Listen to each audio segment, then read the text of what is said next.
hafal Quran, faham dengan ilmu tafsir, faham dengan ilmu-ilmu yang lain, dan bisa berbakti kepada dua orang tua. Amin ya rabbal alamin. Boleh dah, enggak apa-apa, tinggal datang, jangan malu-malu. Seperti yang saya sampaikan, boleh kita beramal dalam terang-terangan. Tak mau terang-terangan, mau sembunyi-sembunyi, boleh. Nanti tinggal datang ke tim, daftarkan nama dan nomor, dan terserah mau 1 juta, 2 juta, di bawah 1 juta. Oh, Bapak ikut? Cicil tapi. Hah? Cicil. Boleh. Bapak termasuk dari golongan yang sering insya-Allah setiap bulan katanya. Insya-Allah rezekinya banyak, bininya banyak. Sebelum saya mulai acara ini, boleh saya minta tolong dari jamaah? Boleh? Khawatir ada banyak orang yang mau ke sini, jadi minta tolong merapat. Sini Pak. Ibu-ibu pun boleh ke depan. Ini ke depan ini, tidak apa-apa.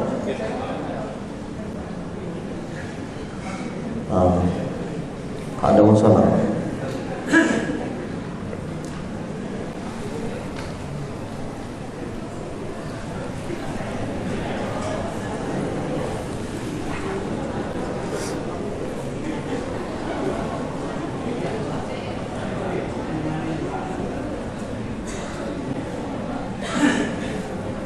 Boleh kita mulai?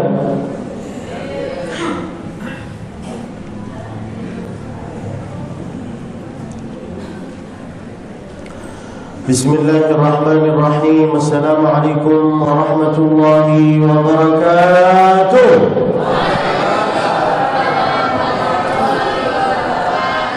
Dari bunyi sambutan salamannya, nampaknya jamaah ini masih ngantuk. Kalau jamaah ngantuk, saya pun ikut ngantuk. Mari kita tidur bersama. Bismikallahumma. Jangan, nanti tertidur. Diulangi lagi salaman saya. Assalamualaikum warahmatullahi wabarakatuh.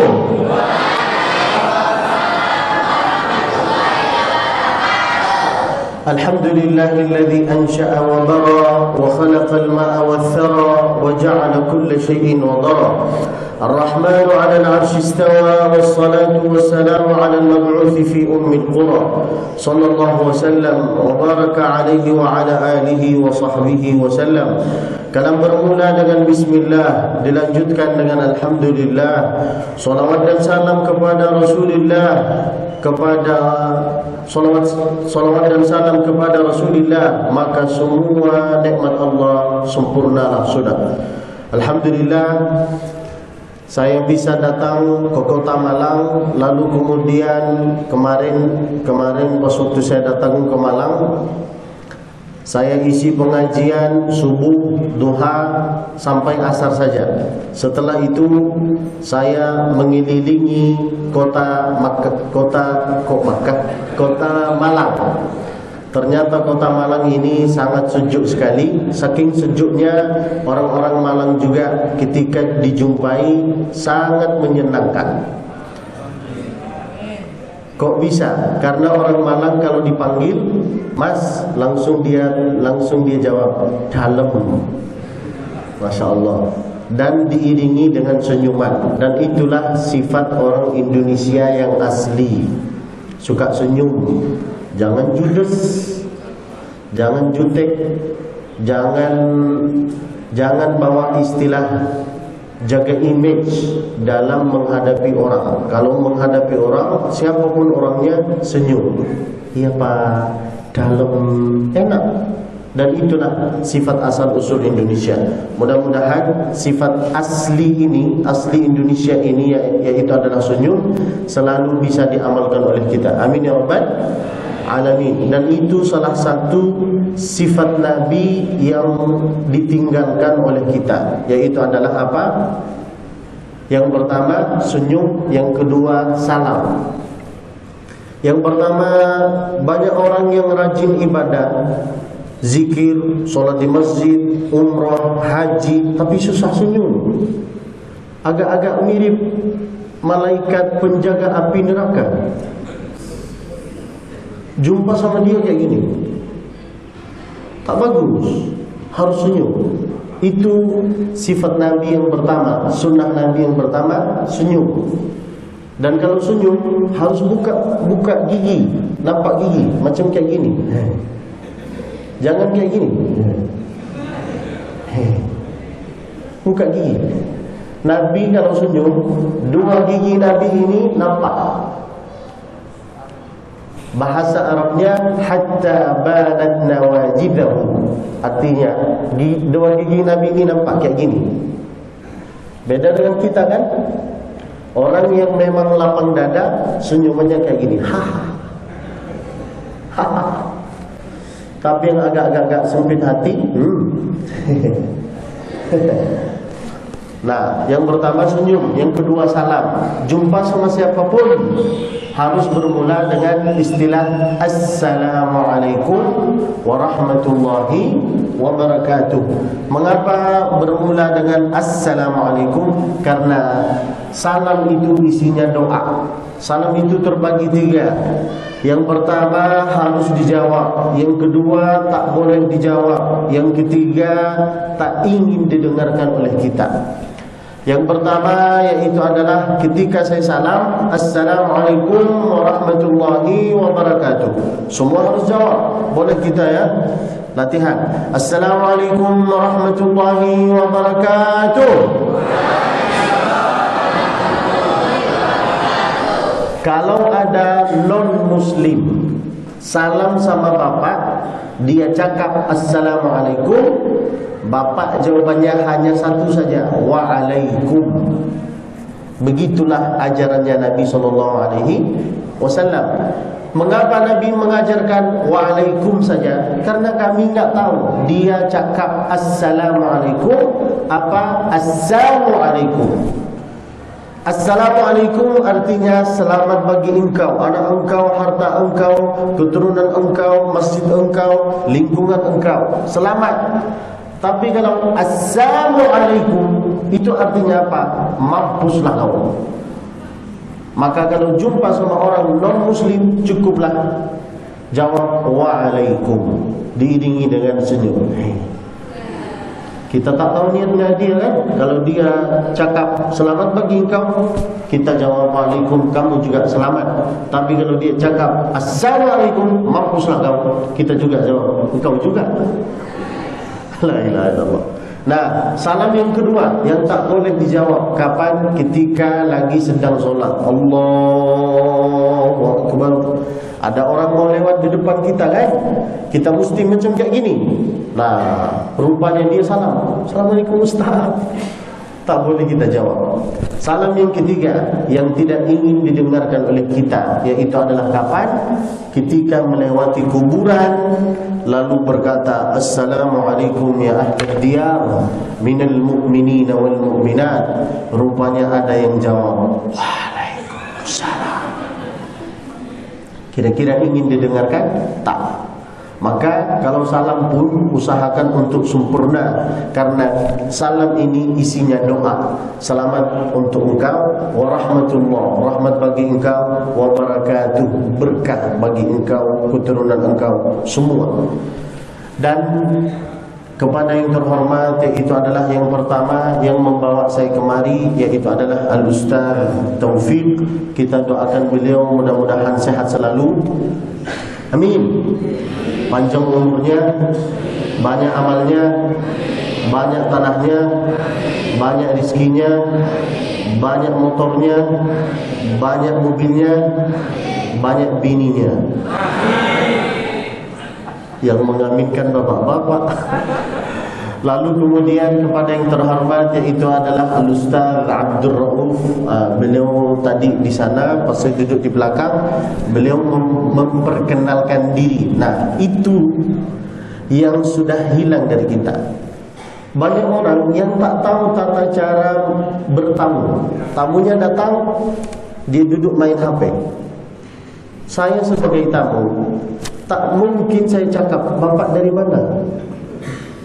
Tak mungkin saya cakap macam kayak gini, karena saya ini tamu. Tapi disitulah Ustaz Abdul Rauf cakap, Masya Allah, Ustaz dari mana, lulusan mana, enak. Jadi ada tanya jawab. Itulah minta tolong, jangan ajarkanlah anak-anaknya kalau ada tamu, tinggalkan HP ini, menghadapi tamu, tanya, Masya Allah, Bapak dari mana? Dari Makkah ya? Sudah sarapan belum? Belum.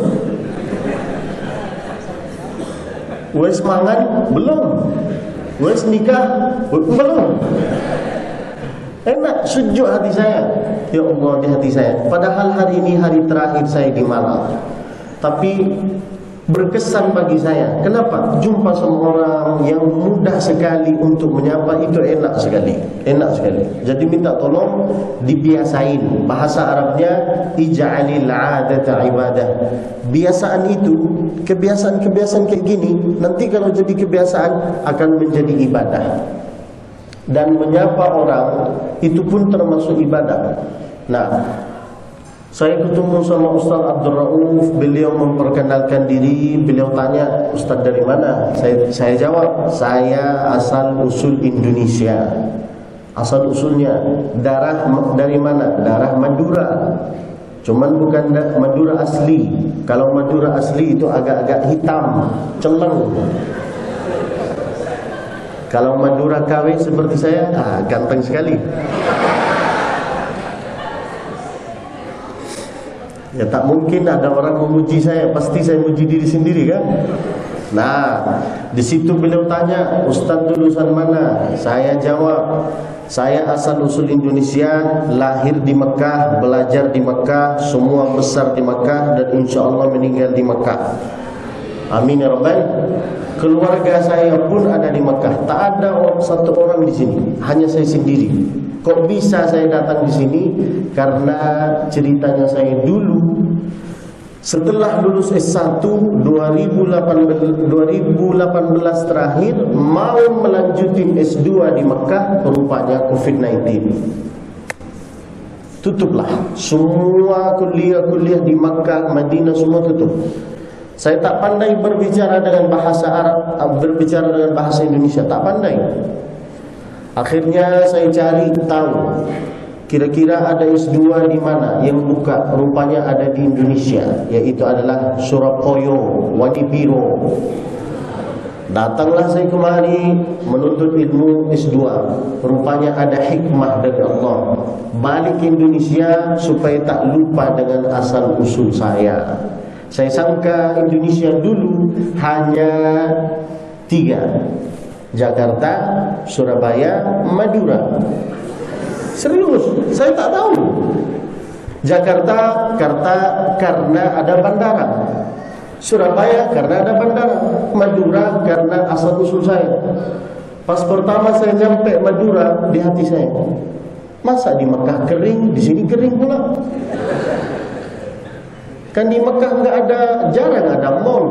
Tapi jangan disangka kita ini orang jahiliyah, tak ada mall. Ada sekarang. Ada mall, ada segalanya. Tapi pas nyampe Indonesia, tak ada mall, tak ada. Adanya pondok pesantren, malah.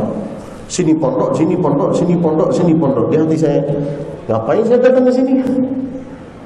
Saya kapan mau keliling? Rupanya karena niat saya datang dari jauh hanya untuk menuntut ilmu. Disitulah Allah mengangkat derajat sesuai janjinya Allah, yarfa'illahu alladhina amanu minkum walladhina utul ilma darajat. Setelah lulus S2, disitulah saya belajar bahasa Indonesia, bahasa Melayu, bahasa Surabaya, bahasa Sunda, bahasa Makassar, agak Kereba, Medecing. Kenapa kok bisa banyak? Karena rupanya di situ banyak undangan-undangan dari luar. Dan saya sudah tahu tata cara berdakwah di Indonesia ini. Hanya satu saja, bahas tentang amalan. Kalau kita bahas tentang poligami, dibenci sama perempuan. Kalau kita bahas tentang politik, dibenci sama masyarakat. Benar kan? Tak suka. Jadi saya tahu yang penting tentang amalan. Itu asal usul cerita saya. Lalu kemudian, kira-kira saya ini usia berapa? Usia saya ini masih muda, masih ganteng, masih berlaku, masih cute, masih menerima. Apabila ada yang mau nikah sama saya, boleh. Nah, usia saya tak penting bagi engkau. Tak penting kan? Tak harus tahu. Usia saya masih muda. Berapa? 28.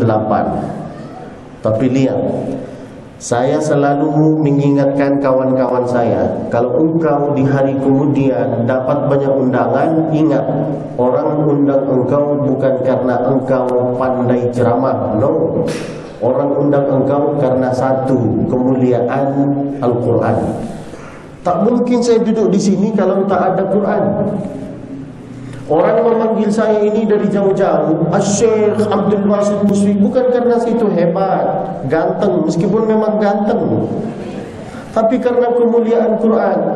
Maka ingat-ingatlah kepada orang yang Allah titip amanah, entah suara, entah pandai cakap, entah apapunlah. Ingat, itu amanah dari Allah. Allah kasih, Allah bisa cabut. Tu'izzu man tasha wa tudhillu man tasha. Lalu kemudian kepada yang terhormat, yaitu adalah Ustaz As'ad. As'ad itu tahu artinya apa? As'ad itu artinya yang bisa membahagiakan orang. Ada salah satu ungkapan dalam bahasa Arab, man as'adun nas.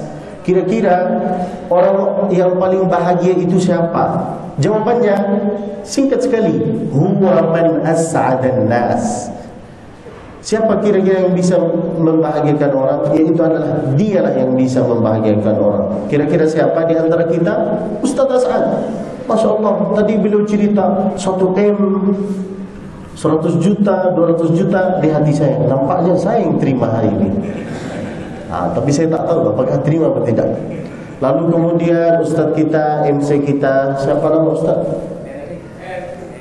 Erik. Nah, itu kata ayah saya, sebelum engkau ceramah, nak harus memuji yang di sekitar engkau dulu. Angkatlah mereka. Sekarang banyak orang penceramah tak ada sifat macam kayak gini. Yang penting dia mau ceramah saja. Itu salah. Angkat dulu yang memuliakan engkau. Ustaz siapa, Ustaz siapa, Ustaz siapa, Ustaz siapa. Saya tak mungkin bisa ceramah kalau MC tak suruh saya silahkan. Tak mungkin saya langsung datang bicara sendiri. Benar kan Ibu? Ingin hidup dengan cara yang mulia di dunia ini, muliakan orang. Itulah caranya. Lalu kemudian kepada yang terhormat bapak-bapak, ibu-ibu, emak-emak, adik-adik yang ada di sini, mudah-mudahan insya-Allah nampaknya ada upin-upin juga. Mudah-mudahan semua insya-Allah bisa nyusul ke tanah suci Makkah, umrah dengan haji. Amin ya rabbal alamin. Kita langsung masuk ke tema pengajian, yaitu adalah tentang kemakmuran masjid. Saya akan buka acara ini dengan lantunan bacaan ayat Al-Quran. Bismillahirrahmanirrahim. Nah, bagus. Kalau ada orang ngaji, apalagi bukan qari, maksudnya kalau ada orang ngaji mau mulai ceramah, lalu dia buka acara ini dengan lantunan bacaan ayat Al-Quran, maka sebagai jamaah kalau bisa katakanlah atau harus respon dengan istilah Allah. Jangan cuma hanya dari jauh-jauh menengok saya kayak gini. Saya bukan TV, saya bukan orang gila cakap sendiri. Ini ada jamaah. Ayo, harus katakanlah Allah. Bisa? Siji loro telu. Belum mulai. Bismillahirrahmanirrahim. Itu suara orang yang banyak hutang. Alah, sudah banyak hutang, banyak kredit pula kan? Naiklah suara Allah. Latihan suara supaya lembut, enak. Gimana caranya supaya punya suara yang enak, yang lembut? Jangan rokok. Kalau Indonesia ini ahli hisab. Kalau orang Makkah bukan ahli hisab, ahli ru'yah. Makanya banyak orang yang Indonesia yang cakap rokok itu haram ya Ustaz. Saya bilang bukan haram, beda hukum. Dan hukum itu berlaku di tempatnya. Haram dan makruh kita rokok di lapangan Masjidil Haram. Kenapa? Karena kita di rumah Allah paling minim harus memuliakan rumah Allah, yaitu adalah Masjidil Haram, Masjid Nabawi, masjid ini. Jangan rokok di masjid. Ini bukan milik engkau. Masjid ini, pelajaran yang pertama yaitu adalah masjid ini bukan milik DKM, bukan milik bukan milik satu kelompok dari umat balik ke umat. Artinya apa? Terimalah. Semua yang mau sholat di sini silakan. Maaf. Saya menyampaikan sesuai judul, jangan bawa perasaan. Mau Muhammadiyah, mau selain Muhammadiyah, boleh sholat di sini. Masjid bukan milik sendiri, milik umat. Tapi tata cara memuliakan masjid, jangan rokok di masjid. Tak tolong, saya angkat 2 tangan, 10 jari. Kalau mau rokok, rokoklah di pinggir jalan. Kurang tenang di tengah jalan. Insya Allah rokoknya habis, engkau pun habis. Kalau orang Indonesia tak bisa jauh dari rokok, ahli hisab soalnya. Benar kan Pak? Dan bagi saya terserah mau rokok, tak rokok, terserah. Yang penting harus tahu diri dan tahu di mana kita itu rokok. Kalau di masjid tak layak sekali kita rokok. Nah, kita bacakan ayatnya. Innama ya'muru masajidallah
masajidallah. Adapun orang yang ada niat memang untuk memakmurkan masjid, yang pertama, man amana billahi wal yawmil akhir. Artinya apa? Selain kita beriman kepada Allah Subhanahu wa taala dan Rasulnya, harus lapang dada. Tak bisa kita itu memakmurkan masjid kalau kita sangka masjid itu hanya untuk kelompok saya saja. Tak bisa. Di zaman Nabi SAW, Nabi SAW memakmurkan masjid itu. Ada orang muhajirin, ada orang ansar. Muhajirin dari Makkah, ansar dari Madinah. Mereka kumpul di masjid itu untuk melaksanakan apa? Untuk melaksanakan sholat wa aqamas salat. Kalau sudah lapang dada, lalu kemudian tak ada rasa dengki, iri dan segalanya, tak begitu fokus dengan satu kelompok, tak begitu ada perasaan ini nampaknya bukan semazhab dengan saya. Kalau ada perasaan macam kayak gini, tak bisa makmur masjid ini. Karena masjid ini dulu kalau orang banyak masalah di luar, selalu cari ketenangan di masjid. Selalu. Sekarang orang kabur dari masjid. Kenapa? Karena apa yang terjadi di masjid zaman sekarang, yaitu adalah suka saling menyalahkan yang lain. Maaf, saya bicara secara nyata. Kalau ada yang tersinggung, Berarti memang itulah yang terjadi. Dulu Nabi SAW, kalau ada orang yang punya masalah, punya banyak kepikiran, punya banyak hutang, punya, dia datang ke masjid. Nabi pernah ada salah satu orang bernama Abi Umamah. Abi Umamah ini banyak hutang, banyak pikiran, banyak ya Allah, banyak pikiran. Lalu Nabi masuk ke masjid. Nabi bertanya, "Iki opo? Opo iki? Ada apa engkau duduk di masjid? Ma ajlasaka fi hadzal masjid fi ghairi waqti shalah?" Kenapa engkau duduk di masjid di waktu yang bukan waktu solat? Apa kata sahabat Nabi? Asabani hammun wa huznun. Saya ini banyak pikiran, banyak kesedihan, banyak. Apa kata Nabi SAW? Ala mu'allimuka kalimatin taquluha. Maukah saya kasih doa supaya Allah meringan, supaya Allah kasih keringanan bagi engkau?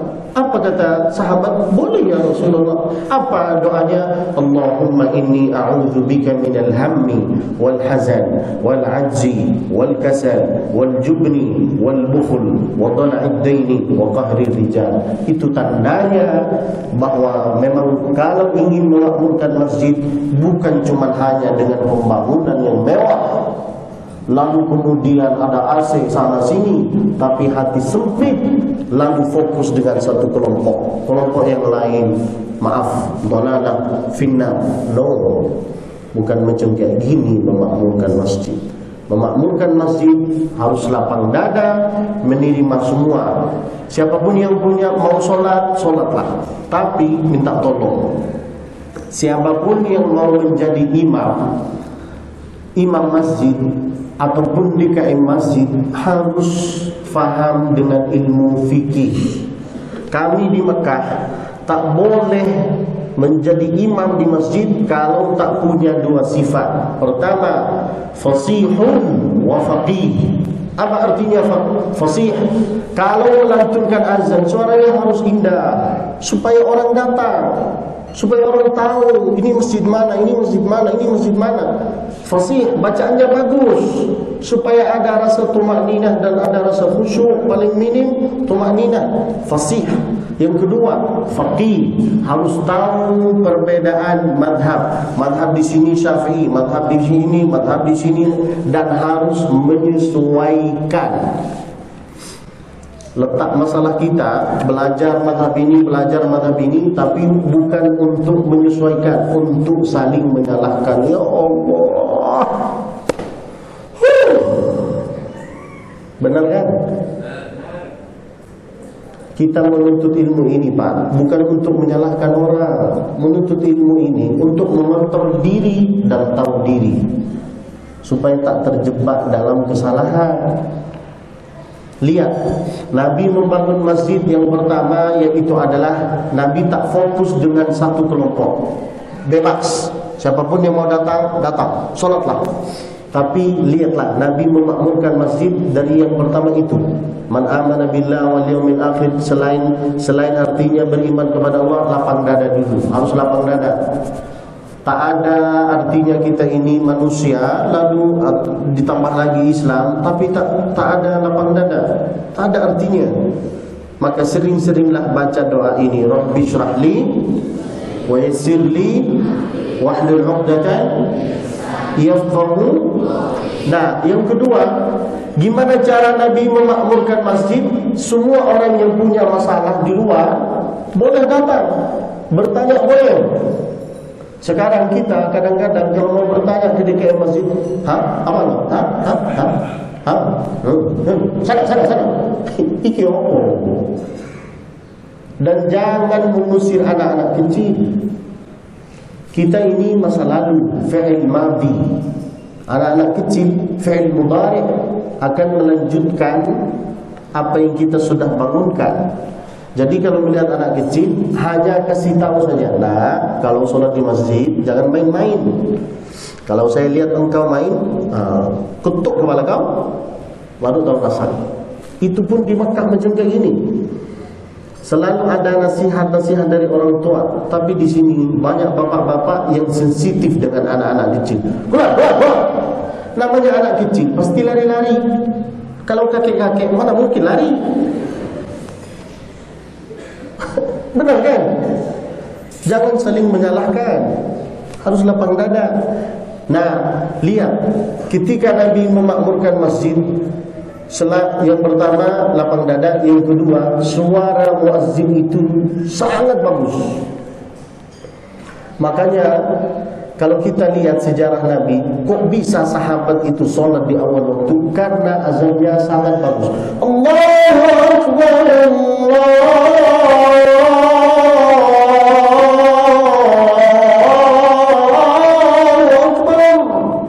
Orang kalau mendengar azan macam kayak gini, pasti dia tertarik dengan sholat dari suara.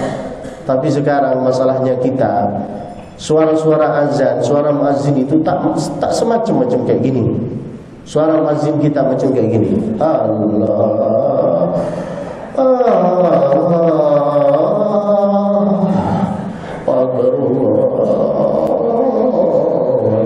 kata setan, ini musuh saya apa tidak nih? Lihatlah di Masjid Nabawi di Mekah, Masjidil Haram, muazzinnya itu suaranya bagus. Hayya 'alas shalah,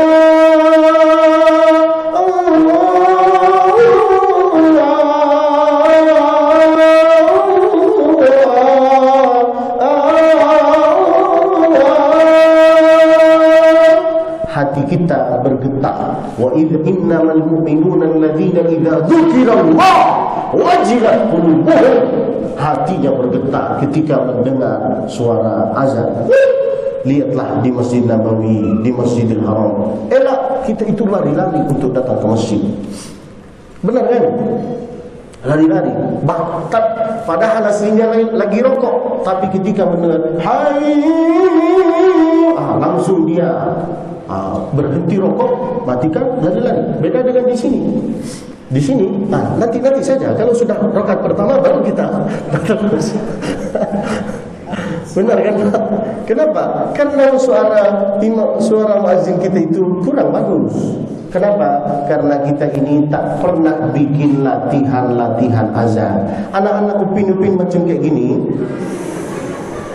itu tenggorokannya bersih, tolong. Saya angkat 2 tangan, 10 jari. Tolong, jangan ngasih kebiasaan kepada anak untuk rokok. Anak kecil, tenggorokannya bagus. Kalau dia latihan azan, wallahi sangat mantap. Jagalah amanah tenggorokan ini.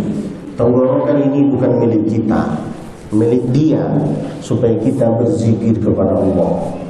Maka saya kalau jumpa dengan anak-anak kecil, anak-anak muda yang hafal Quran, saya selalu bilang, sering-sering latihan, sering-sering mendengar, supaya bisa meniru.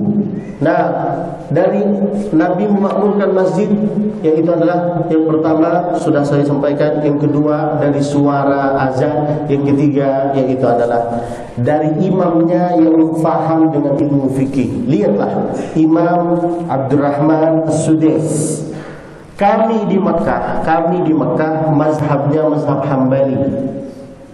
Berarti tak pakai basmalah, pakai kunut, bukan tak pakai. Kapan penduduk Makkah pakai kunut? Kalau ada musibah, ada semacam azab dari Allah, ada semacam ujian dari Allah, baru kita itu kunut. Jangan disangka kami tak ada kunut. Kami ada kunut. Cuman kalau ada musibah, ada ini, baru kita kunut. Di Indonesia ada mazhab Syafi'i, ada basmalah, ada kunut, ada zikir. Kami di Makkah yang seharusnya yang biasanya pakai mazhab Hambali, tapi lihatlah Imam Abdurrahman As-Sudais ketika datang dari Makkah, datang menjadi imam di Masjid Al-Istiqlal di Jakarta, apakah dia pakai mazhab Hambali? Tidak. Dia pakai mazhab Syafi'i. Itulah yang namanya faqih. Faham dengan ilmu fikih, menyesuaikan. Harus menyesuaikan, tak bisa bapak pakai mazhab Syafi'i, datang ke sana pakai mazhab Syafi'i, tak bisa. Lalu banyak jamaah yang berkata, di sini tak ada kunut kok. Kenapa di Indonesia ada kunut? Tak bisa, Pak. Di sini mazhab Syafi'i, di situ mazhab Hambali. Menyesuaikan. Tak boleh kita itu saling menyalahkan. Madhab itu apa artinya? Dhahaba yadhhabu dhahaban. Tata cara bahasa Indonesianya ya, saya kasih secara ringkas. Madhab itu artinya jalur untuk mengetahui bagaimana Nabi SAW beribadah. Ya, lalu yang ketiga, kalau mau jadi imam, yang pertama harus faqih, harus tahu perbedaan mazhab. Yang pertama, mazhab ini, mazhab ini, mazhab ini harus menyesuaikan. Jangan saling menyalahkan. Tak boleh itu, tak boleh.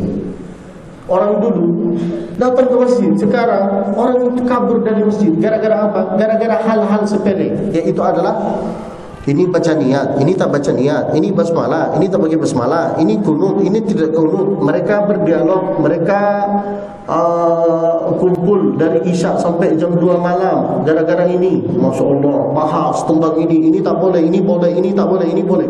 Rupanya dua-duanya tak sholat berjamaah. Ya Allah, tak boleh macam kayak itu.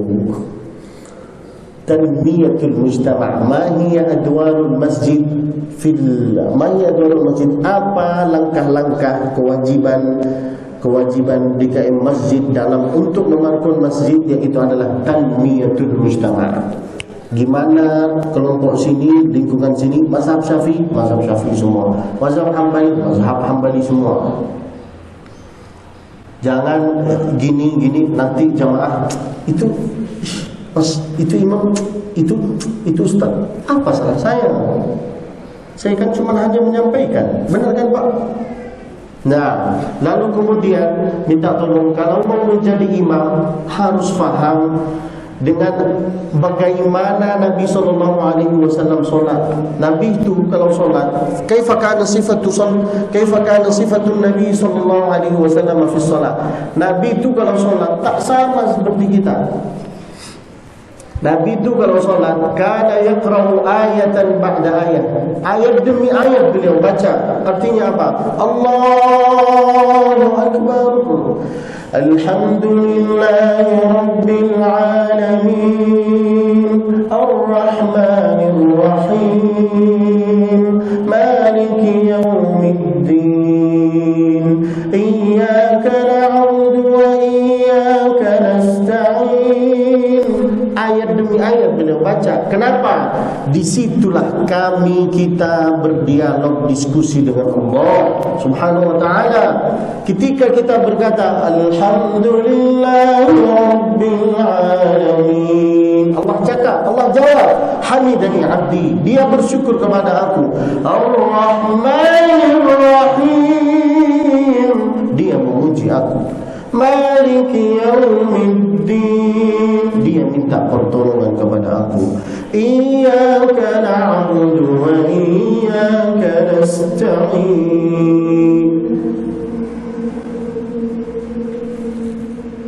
Apa ini?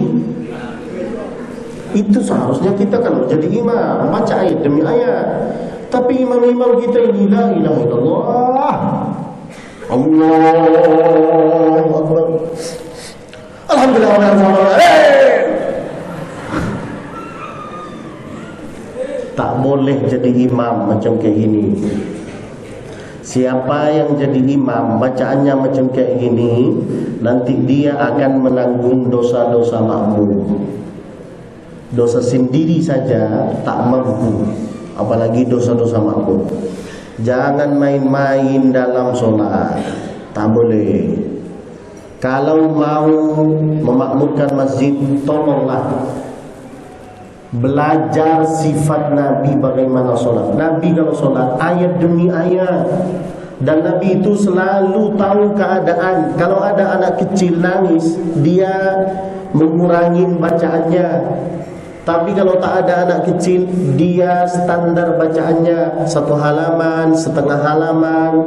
Kita ada anak kecil, tak ada anak kecil, qul huwallahu ahad, tak ada masalah sebenarnya. Cuman ini waktu subuh, tolonglah kita baru bangun tidur, baca yang agak panjang sedikit. Ini qul huwallahu, memang mau masuk surga sendiri.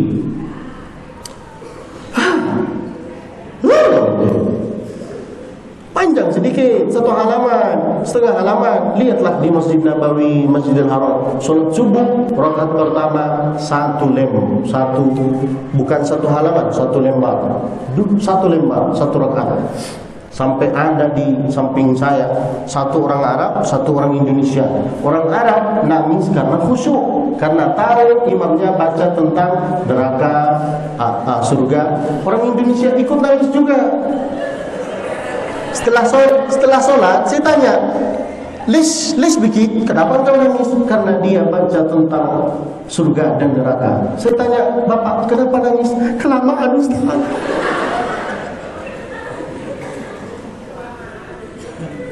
Bukan kelamaan, malas. Tak pernah kebiasaan sholat 1 halaman, 2 lembar, tak pernah. Maunya yang singkat-singkat saja. Itulah orang Indonesia. Tak mau banyak amal, yang penting masuk surga. Benar kan? Amin ya Rabbal. Yang penting selamat. Jangan tersinggung. Saya takut loh kalau ceramah. Takut saya. Mengatakan ini tersinggung, mengatakan ini tersinggung. Terus gimana kita ceramah? Pada intinya minta tolong. Nabi kalau ruku, Pak, Nabi kalau ruku nih ya. Ini banyak. Ini saya bukan tiang listrik, Pak. Banyak kabel di sini. Kasih 1, dikasih 2. Tak dikasih air pula. Bercanda. Nabi kalau sholat, Nabi kalau sholat, Nabi kalau rukuknya Nabi itu paling minim kata Nabi harus ada 3 kali. Allahu Akbar, Subhana Rabbiyal Azim, Subhana Rabbiyal Azim, Subhana Rabbiyal Azim, Sami'allahu liman hamidah. Nabi kalau sholat, Nabi bergerak dulu, baru baca takbir. Bukan disamakan. Kenapa makmum sekarang suka mendahului imam? Karena imamnya tak faham dalam ilmu fikih. Allah, baru Allah, di belakang Allah Akbar. Benar kan? Aku ayo. Nabi kalau mau sujud, turunlah dulu. Allahu Akbar. Cobalah lihat imam-imam di Masjidil Haram, kalau ruku, kalau sujud, dia bergerak dulu, turunlah dulu, baru baca takbir. Allahu Akbar.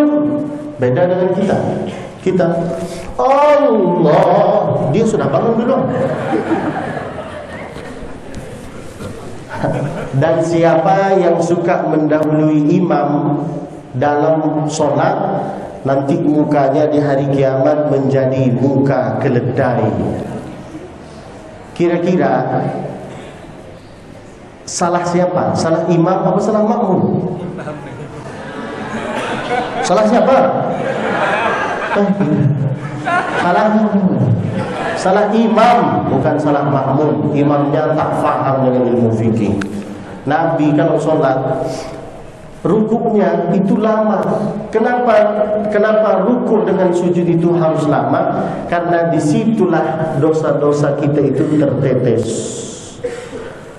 Karena sallallahu alaihi wasallam idza kana, saya lupa hadisnya. Itu gara-gara saya enggak makan. Bercanda. Tapi awas kalau enggak ada makan ya. Nabi SAW kalau ruku itu lama, Pak. Coba baca hadisnya. Apa hadisnya ya? Pada intinya Nabi kalau ruku itu agak lama, sujud pun agak lama. Allah hadisnya saya lupa pula. Nanti saya ingat. Kalau saya ingat saya kasih tahu. Pada intinya, bayangkan pernah Nabi sholat di rumah di samping Siti Aisyah. Itu sholat biasa. Nabi itu lama sekali sholatnya. Saking lamanya sampai hatta taballalat lihyatahu, sampai berewoknya dia itu basah dengan air mata tangisannya dia. Saking lamanya Nabi SAW berukuk, saking lamanya Nabi SAW sujud. Kita Allah Akbar, Allah. Di hati saya, ini sholat apa lomba ya? Macam mana kita mau sholat? Macam mana kita itu mau dapat khusyuk, mau dapat tumakninah? Tak bisa. Nah, lalu kemudian Nabi kalau salam beda dengan kita. Kita salam kayak gini. Assalamualaikum warahmatullahi. Di sini tak ada suara. Ada juga Assalamualaikum warahmatullahi. Assalamualaikum warahmatullahi. Lalu menghadapi jamaah kayak gini. Astagfirullah. Subhanallah. Nabi bukan macam kayak gini. Nabi itu kalau salam, dua pipi ini nampak oleh makmum yang di belakang. Assalamualaikum warahmatullahi. Assalamualaikum warahmatullahi. Dua pipi ini harus nampak oleh makmum yang di belakang. Apalagi kalau ada anak-anak muda yang belum menikah, di belakang ada anak-anak cantik. Itu kelakuan siapa? Kelakuan saya. Saya pelakunya. Saya bukan malaikat, saya juga manusia. Suka dengan perempuan. Kalau ada laki-laki yang tak suka dengan perempuan, berarti dia malaikat. Karena malaikat tak punya nafsu. Malaikat tak punya nafsu, setan punya nafsu. Kita antara dua, tak malaikat, tak setan, manusia. Manusia itu kadang ada nafsu, kadang harus normal, kadang harus jaga. Dan inilah manusia yang ada di depan saya. Tapi sifat manusia itu dua, kadang malaikat, kadang setan. Kira-kira kita ini lebih banyak malaikatnya apa setannya? Masya Allah. Alhamdulillah, saya baru kali ini bisa jumpa sama setan di Malang. Di masjid apa ini? Assalamualaikum setan. Kan ngaku sendiri tadi kan? Dan Nabi SAW kalau sudah selesai sholat, Nabi itu menengok jamaah di belakang. Lalu Nabi menyapa, asyahidul fulan, asyahidul fulan, asyahidul fulan, asyahidul fulan. Mana ini, mana ini, mana ini, mana ini. Kenapa tak hadir masjid? Kenapa? Wallahi la uharriqanna alaihim buyutahum. Kalau ada laki-laki solat di rumah, maka ku bakar rumahnya. Itu bukan artinya bakar-bakar asli. Itu artinya wa'id. Hadis kalau ada tentang wa'idun wa tahdid, artinya solat di masjid bagi laki-laki itu wajib. Itu artinya hadis itu. Sebenarnya laki-laki yang suka solat di masjid itu tandanya laki-laki soleh. Kalau ada laki-laki suka solat di rumahnya, itu tandanya laki-laki soleha. Ada pasti di sini laki-laki soleha. Pasti ada. Dari mana saya tahu? Dari senyumannya. Tapi itu bukan urusan kita. Yang penting itulah bagaimana Nabi memakmurkan masjid macam kayak ini, lapang dada, suara bagus, faham dengan ilmu fikih, lalu menyapa, harus menyapa Pak, harus menyapa. Setelah itu innama ya'muru masajidallah man amana billah wal yawmil akhir wa aqama as-salat wa ata az-zakat. Disinilah kita bisa menerima zakat, bisa menerima sedekah, bisa mengajak orang untuk beramal. Dan memakmurkan masjid ini Pak, bukan hanya artinya yang itu adalah tiang masjid. Kalau tak ada WC, itu termasuk dalam istilah memakmurkan masjid loh. Jangan masjid besar, WC-nya 2, antrinya sampai hari kiamat. Bikin sesuai 8 WC, berapa WC, bikin banyak. Itu termasuk memakmurkan masjid juga. Bikin parkir pun itu termasuk dari memakmurkan masjid juga. Jangan hanya masjid ada, parkir tak ada. Parkir ada, masjid ada, lalu kemudian tak ada WC. Semua ada, ternyata imamnya tak ada. Tak bisa. Tak bisa kita itu masuk surga sendiri. Tak bisa. Kita ini masuk surga dengan ketua rombongan kita. Kira-kira siapa ketua rombongan masjid ini? Ustaz Asad. Dialah yang membawa kita ke surga. Amin ya Rabbal. Saya doakan beliau mudah-mudahan sehat selalu, panjang umurnya, banyak amalnya, banyak tanahnya, banyak rezekinya, banyak bininya. Amin. Nah, tanmiyatul mujtama'. Lalu kemudian selain memakmurkan masjid dengan pembangunan, bikinlah halaqah tahfiz Quran di sini. Kami di Mekah rata-rata masjid di Mekah itu ada halaqah tahfiz dari asar sampai isya atau dari maghrib ke isya. Tapi kami di Mekah dari asar sampai isya. Saya dulu mulai menghafal Quran saya dari usia 4 tahun. Yang ngajarin saya ibu saya. Ibu saya tak hafal, ayah saya tak hafal 30. Saya dari keluarga yang dua-duanya tak hafal Quran 30 juz. Enggak. Tapi orang tua saya mempunyai 10 anak. 10-10-nya hafal Quran. Kok bisa? Karena memuliakan Quran dan karena orang tua ada waktu untuk anak. Sekarang orang tua tak ada waktu untuk anak. Orang tua zaman sekarang suka nyalahin anak. Ngaji. Hei! Tapi ibunya kayak gini.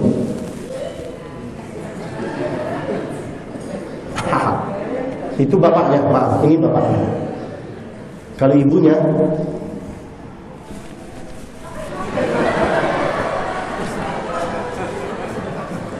saya bicara secara nyata. Kalau ibunya soleha, anaknya soleh-soleha. Kalau ibunya kadang soleha, kadang solehon, anaknya pun begitu. Wa kaifa yastaqimu dhillu wal 'udu a'waju. Bagaimana rumah itu bisa tegak sedangkan dua tiang ini macam kayak gini? Tak bisa. Itu contoh seperti orang tua. Ibu, bapak ingin punya anak soleh-solehah, kasih contoh. Kami di Makkah, anak-anak kecil kalau sholat di masjid itu bukan sholat di soft rahim. No. Kami anak kecil, upin-ipin di Makkah, kalau datang ke masjid, semua bapak-bapak bawa anaknya sholat di sampingnya dia. Supaya anak itu tahu bagaimana ayah saya sholat, bagaimana ayah saya berdoa. Disitulah kita belajar. Allahumma hdina fi man hadait wa afina fi man afait. Ambil nafas. Wa tawallana fi man tawallait wa barik lana fi ma a'tait. Dari situ anak kecil bisa belajar dari orang tua. Tapi orang tua zaman sekarang gimana doanya?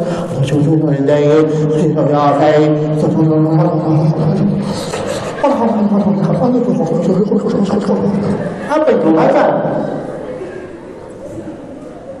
Ada juga yang zikirnya kayak gini.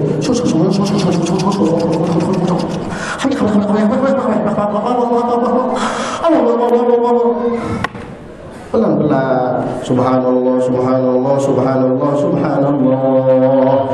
Subhanallah, subhanallah, subhanallah, subhanallah. Alhamdulillah, alhamdulillah, alhamdulillah, alhamdulillah. Ajarin anak. Saya yang ngajarin saya membaca Quran itu ibu saya. Di rumah diajarin ngaji sama ibu. Ibu saya sambil masak dia ngaji. Bismillahirrahmanirrahim. Wadduha wal-laili idza saja. Kan lagi masak kan? Ibu saya macam kayak gini. Ini caranya supaya saya minum. Karena saya dikasih minum tak dipersilahkan. Dan jadi saya tengok. Iki apa iki? Sambil masak ngaji. Orang rumah-rumah dulu, masjid-masjid dulu ada suara kayak gini. Alif fathah, alif kasrah, alif dhamma, ba fathah ba kasrah bi ba dhamma bu ba bi ba. Masjid-masjid dulu kayak gini. Sekarang masjid itu sunyi. Tak ada suara macam kayak gini. Nah, itu termasuk dari pembagian memakmurkan masjid, bikin halaqah tahfiz Quran. Ibu saya yang mendidik saya di rumah diajarin ngaji sambil masak. Pergi ke Masjidil Haram, ditanya sama guru saya bernama Syekh Abdul Hadi Abdullah Darmu, asal usul Indonesia, Madura, paman saya 25 tahun jadi guru di Masjidil Haram. 25 tahun. Setelah itu baru saya jadi guru. Terakhir-terakhir ini kami tak jadi guru lagi, karena ada peraturan baru di Mekah, tak boleh menjadi guru kalau selain orang Saudi. Di pikiran mereka nampaknya surga untuk Saudi saja. Ya udahlah, masuk sendiri saja. Sekarang Sunni masjid itu, masjid Sunni, makanya tidak ada keberkahan zaman sekarang. Tidak ada, karena kita ini sibuk dengan dunia. Benar kan Pak? Lalu ada kasus beberapa hari yang lalu, ada beberapa orang yang memusuhi guru. Benar kan? Yang viral.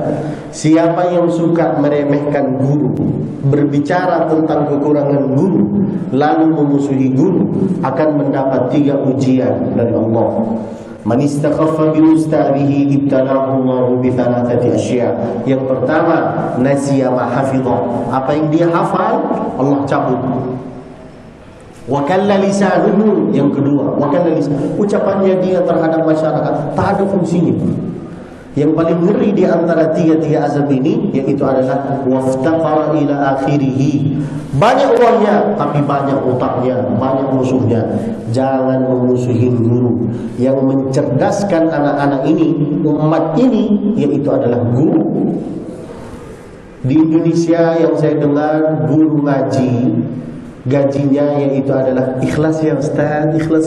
Tak ketuk kepala kau, tak ketuk. Ikhlas enak-enaknya. Ikhlas ini masalah saya dengan Allah, bukan masalah engkau. Kami di Mekah guru ngaji, guru sekolah, Bapak tahu berapa gajinya? Gajinya yaitu adalah sekitar 7,000 riyal. Berapa artinya 7,000 riyal? Yaitu adalah 27 juta. Guru ngaji itu di sini ikhlas ya Ustaz. Tak ketuk kepala kamu. Enak kali bilang ikhlas. Tak boleh macam kayak gini. Kasih uang, kasih gaji. Bukan dia jual agama, dia juga butuh uang untuk anak, untuk pinipin, untuk rumah. Mau makan apa ya? Makan air. Pasti makan nasi. Jangan meremehkan guru. Ini sudah meremehkan guru, tak mau ngasih uang pula ke guru. Tak boleh macam kayak gini. Harus ngasih, bayangkan. Makanya Imam Masjidil Haram itu, mereka itu tak terima gaji, tapi terima hadiah. Imam Masjidil Haram semua tak ada gaji, tapi sekali terima hadiah 500.000 riyal. Hampir sekitar dalam Indonesia ini berapa ya? 2 M. Makanya Imam Masjidil Haram itu istrinya 2, 3. Dan saya mendukung kepada imam di KM Masjid ini. Sebenarnya seharusnya Ustaz Asad ini harus punya istri 2, istri 3. Dia mengelola masjid, dia bukan imam, mengelola masjid itu. Mudah-mudahan insyaAllah istrinya 2 dengan 3. Tak mau mengaminkan beliau. Kayaknya ada istri di sini. Tak ada masalah. Seperti saya berani kalau jauh saja. Kalau jauh singa. Kalau di rumah miau. La ilaha illallah. Pada intinya yaitu adalah bikin rumah tahfiz Quran. Saya berharap itu. Saya angkat 2 tangan, 10 jari. Putuskanlah anak-anak muda yang sudah hafal Quran, yang bacaannya bagus. Putuskanlah 2, 3 imam, suruh ngajar ngaji di sini. Kasih uang, kasih gaji Pak. Jangan perhitungan dengan dia. Tak boleh, tak bagus. Kasihlah. Apalagi kalau dia menuntut ilmu S1, S2, S3, apalah. Pahalanya itu mengalir ke Bapak, luar biasa. Begitu ya Pak. Lalu kemudian yang terakhir,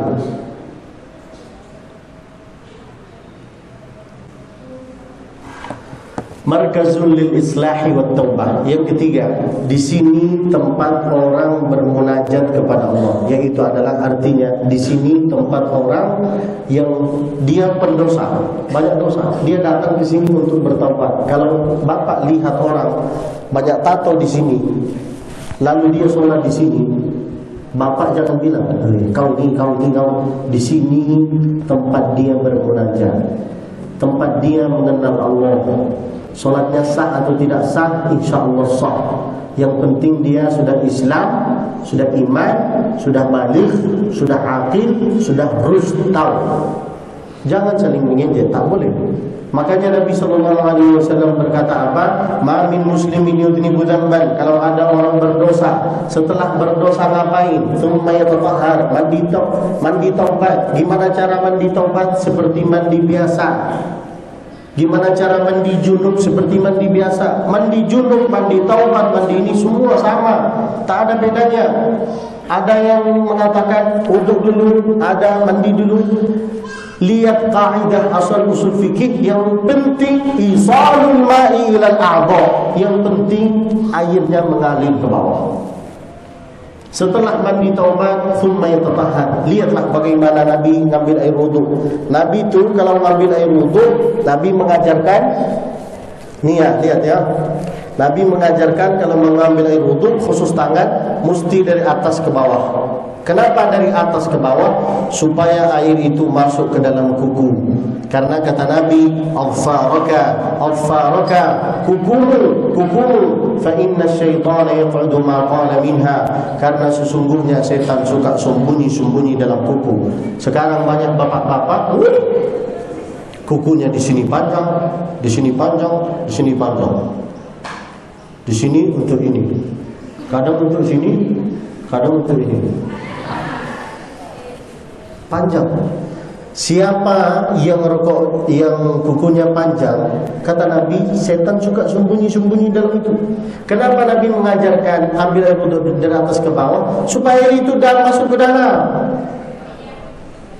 Syarat sah solat, wuduknya sah, harus wuduk. Jangan meremehkan wuduk. Nah, iki apa? Makanan? Enggak dibawa ke sini. Saya sangka dibawa ke sini, rupanya ke sana. Nah, setelah ngambil air wudu, lalu baca apa? Allahumma ja'alni minat tawwabin. Saya ini banyak dosa. Ya Allah, terimalah taubat aku. Kita ini banyak dosa. Semua kita ini banyak dosa. Dosa yang tak pernah dianggap oleh kita, yaitu adalah dosa, yaitu adalah apa tahu? Sangka buruk dengan orang. Mentang-mentang sholat berjamaah di sini, melihat orang, tak pernah sholat di masjid, merasa dia ahli surga, yang lain ahli neraka. Tak boleh macam kayak itu. Allah menakdirkan kita sholat di sini, boleh. Allah menakdirkan orang tak sholat di sini, wajib bagi kita dakwah. Ayo sini. Dakwah itu bukan mengejek. Dakwah itu artinya mengajak. Yuk sholat, yuk ngaji, yuk ini, yuk.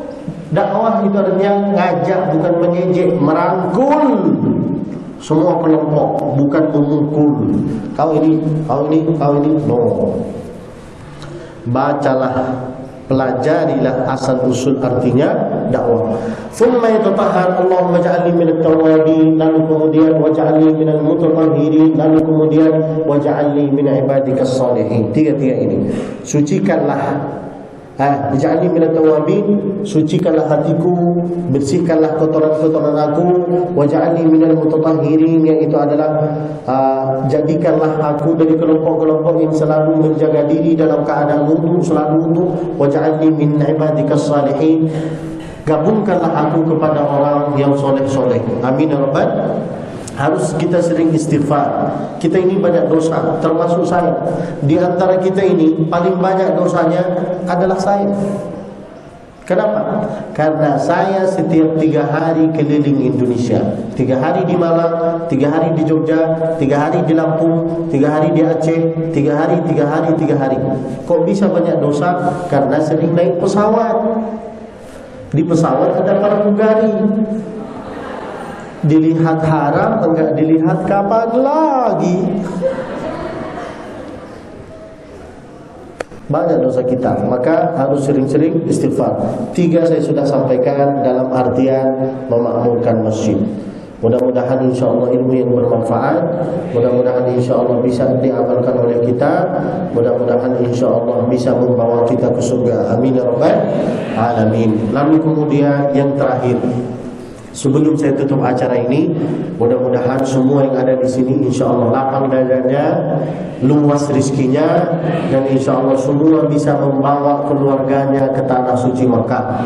Amin ya rabbal alamin. Sebelum saya tutup acara ini, terima kasih, matur nuwun, jazakumullah khairal jaza. Tak mungkin saya bisa ceramah di sini kalau tak ada jamaah, kalau tak ada kelapangan dada. Ini karena kelapangan dada dari jamaah, saya bisa duduk di sini. Karena ada jamaah, maka saya bisa menyampaikan. Tapi saya ulang lagi, sebelum saya tutup acara ini dengan doa, saya mau mengajak jamaah untuk beramal. Kita bisa beramal selama masih hidup saja. Kalau sudah meninggal, game over, tak akan bisa beramal lagi. Saya akan mengajak jamaah untuk beramal supaya bisa menjadi ahli Quran sekaligus ahli sedekah. Ahli Quran itu ada 4 orang. Orang yang hafal, orang yang sering baca, orang yang sering mendengar, orang yang sering membantu. Tak bisa hafal, baca. Tak bisa baca, mendengar. Tak bisa mendengar, maka membantulah. Darul Quran ada program menghafal Quran gratis di Malang. Mereka ada program menghafal Quran gratis. Lalu kira-kira dapat uang dari mana? Dari jamaah. Dari jamaah balik ke jamaah. Bayangkan, bapak tak hafal Quran, tak baca Quran, tak sering mendengar, tapi membantu. Apakah bisa jadi ahli Quran? Bisa. Bapak membantu program ini dengan berapapun angkanya. 1 juta boleh, 2 juta boleh, di bawah 1 juta boleh, bebas. Mau cash boleh, mau transfer boleh. Tak mau transfer tunai, mau step setiap bulan 100 boleh. Yang penting istiqamah. Apa fungsi sedekah ini? Yaitu adalah 2. Di dunia dimudahkan, di akhirat diselamatkan. Itulah fungsinya sedekah. Selain jadi ahli Quran, jadi ahli sedekah. Kok bisa? Karena kita menyalurkan bantuan kepada keluarga kita yang ada di Palestin. Coba kita pikir sejenak. Allah itu kan berkuasa kan? Kenapa Allah itu tak menurunkan azab langsung kepada Zionis Israel? Kenapa Allah membiarkan mereka perang sampai sekarang? Kenapa? Andai Allah cabut mereka, turunkan azab untuk mereka, habis mereka, rata mereka, gimana kita cara mendapat nilai jihad fi sabilillah? Tak bisa. Maka Allah membiarkan mereka ini supaya kita mendapat nilai jihad. Bantulah mereka dengan apapun, makan, pakai, uang. Dan Darul Quran yang sering membawa saya itu, mereka sering-sering menyalurkan bantuan kepada keluarga kita yang ada di Gaza. Tengoklah video-video mereka di Instagram ada. Maka saya mengajak jamaah untuk beramal di pagi ini. Barangkali ada yang mau, boleh. Tak mau ikut dalam program ini dengan cara terang-terangan, sembunyi-sembunyi, boleh.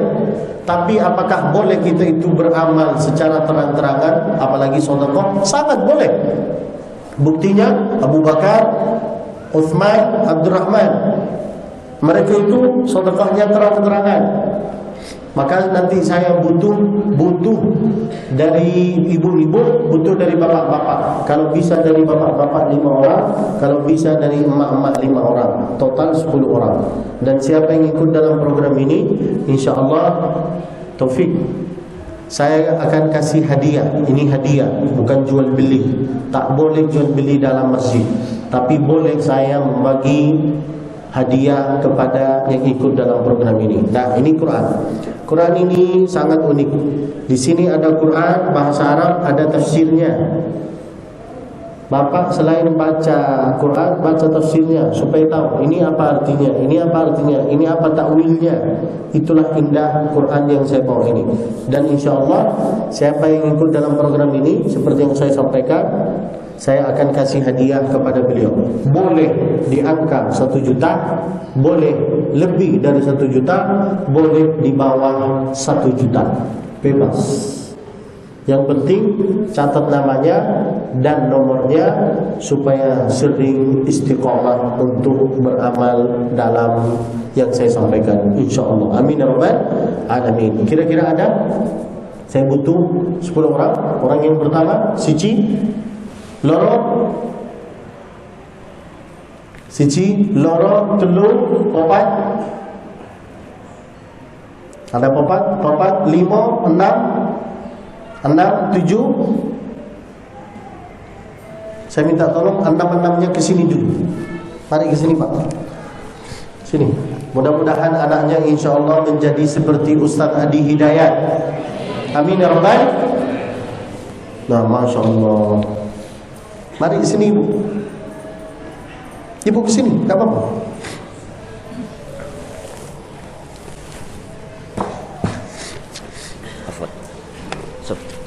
Silakan Pak.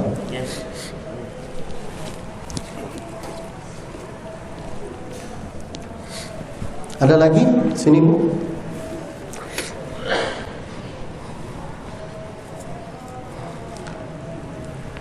Lima, 6. Ada orang ke-7? Orang ke-7 sini. Orang ke-8? Sini Bu, di samping saya. Samping orang ganteng, enggak apa-apa. Jangan takut ya. Sini Bu. Orang ke-7, orang ke-8. Sini Bu, kita foto dulu. Semoga anaknya insyaallah bisa menjadi seperti Ustaz Adi Hidayat, hafal Quran, faham dengan ilmu tafsir, faham dengan ilmu-ilmu yang lain, dan bisa berbakti kepada dua orang tua. Amin ya rabbal alamin. Boleh minta tolong? Nampakin gigi.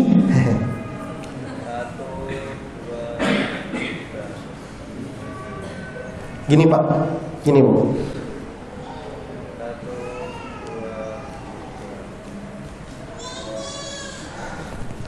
Terima kasih banyak. Matur nuwun. Ada orang ke-8?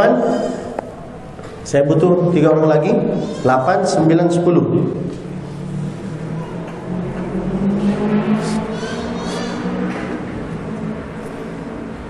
Ada insyaallah. Kalau masih ada, enggak apa-apa, tinggal datang, jangan malu-malu. Seperti yang saya sampaikan, boleh kita beramal dalam terang-terangan. Tak mau terang-terangan, mau sembunyi-sembunyi, boleh. Nanti tinggal datang ke tim, daftarkan nama dan nomor, dan terserah mau 1 juta, 2 juta, di bawah 1 juta. Oh Bapak ikut? Cicil tapi. Hah? Cicil. Boleh. Bapak termasuk dari golongan yang sering insyaallah setiap bulan katanya. Insyaallah rezekinya banyak, bininya banyak. Amin Pak. Amin. Amin pula. Kalau Allah kasih alhamdulillah. Kalau Allah belum kasih tetap minta. Itulah yang saya harus sampaikan. Mudah-mudahan insyaallah ilmu yang bermanfaat. Amin ya rabbal alamin. Kita tutup acara ini dengan doa yang bunyinya macam kayak gini. Allahumma arhamna bil Qur'an waj'alhu lana imaman wa nuran wa hudan wa rahmah. Allahumma minhu ma nusina wa 'allimna minhu ma jahilna warzuqna tilawatahu ana al-laili wa atraf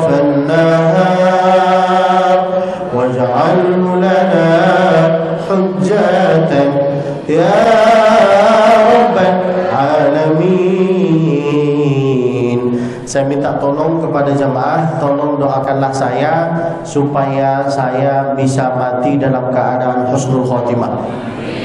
Jangan sekarang, malah diaminkan. Mau isi pengajian saya, dendam jamaah ini, nanti saja. Jangan diaminkan sekarang. Mau sekarang, mau nanti, yang penting mati dalam keadaan husnul. Dan doakanlah saya supaya saya bisa melanjutin S3 saya, insyaallah. Amin ya rabbal alamin. Terima kasih banyak. Matur nuwun. Subhanakallahumma wa bihamdik, asyhadu an la ilaha illa anta, astaghfiruka wa atubu ilaik. Wassalamu alaikum warahmatullahi wabarakatuh.